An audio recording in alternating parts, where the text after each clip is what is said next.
Good evening friends. कल का हमारा टॉपिक जो है मेडिटेशन का है वो लॉ ऑफ अट्रैक्शन पे है। नॉर्मली मैक्सिमम लोगों की ये शिकायत रहती है कि हम लॉ ऑफ अट्रैक्शन करते तो हैं बट हमें मनचाहे रिजल्ट जो हम प्राप्त करना चाहते हैं वो प्राप्त होते नहीं है और कुछ दिन वो प्रैक्टिस करने के बाद उसको छोड़ देते हैं। तो आज मैं इसके बारे में ही आपको बताऊंगा, क्योंकि जो भी हम कार्य करते हैं उसमें एक प्रॉपर जब तक मेथड नहीं होगा, प्रॉपर वे नहीं होगा उसको करने का, तब तक हम उसमें अपने मनचाहे रिजल्ट प्राप्त नहीं कर सकते। ऐसा ही लॉ ऑफ अट्रैक्शन में भी है। लॉ ऑफ अट्रैक्शन के लिए कुछ कंडीशन है।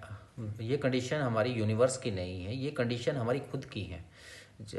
यूनिवर्स यद्यपि हमारे को सब कुछ देने के लिए तैयार बैठा, हर पॉसिबिलिटी हर क्षण हमारे लिए अवेलेबल है, हम जो चाहें वह यूनिवर्स से हासिल कर सकते हैं। बट ज़रूरत है हमारे को उस मेथड की, उस फिलोसफी को यूज़ करने की जो लॉ ऑफ अट्रैक्शन के लिए ज़रूरी है। तो सबसे पहले ज़रूरी है लॉ ऑफ अट्रैक्शन के लिए हमारे पास एक सेल्फ इमेज होना, बेटर सेल्फ इमेज होना। जब तक हमारे पास बेटर सेल्फ इमेज नहीं होगी तब तक हम एक बेटर विजुअलाइजेशन नहीं कर पाएंगे और अपने बारे में बेटर नहीं सोच पाएंगे। और दूसरा है हमारे पास एक बेटर फ्यूचर के लिए हमारे पास एक पिक्चर होना चाहिए।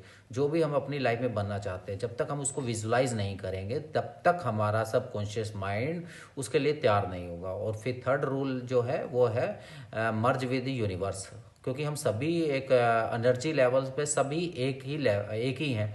तो हमें जब तक हम अपने आप को एनर्जी की फॉर्म में मर्ज नहीं करेंगे इस यूनिवर्स से, तब तक हम इस रिजल्ट को अपनी लाइफ में प्राप्त नहीं कर पाएंगे। तो कल हम मेडिटेशन में ये तीनों चीज़ें करेंगे। रूल नंबर 1, सबसे पहले हम अपनी सेल्फ इमेज पे काम करेंगे। दूसरा, फिर हम अपने फ्यूचर पे, ब्राइट फ्यूचर पे काम करेंगे, उसको विजुलाइज करेंगे। और थर्ड, फिर हम मर्ज करेंगे अपने आप को, एनर्जी को यूनिवर्स की एनर्जी के साथ। जब हम एनर्जी के साथ मर्ज करेंगे तो हम टाइम से बाहर चले जाएंगे, क्योंकि टाइम में तब तक हम टाइम में हैं जब तक हम इस बॉडी में हैं। जब हम इस बॉडी से बाहर चले जाते हैं और तब हम इस टाइम स्लॉट से बाहर हो जाते हैं। तो कल हम इस मेडिटेशन को और डिटेल में सीखेंगे। तो थैंक यू, कल मिलते हैं मेडिटेशन में।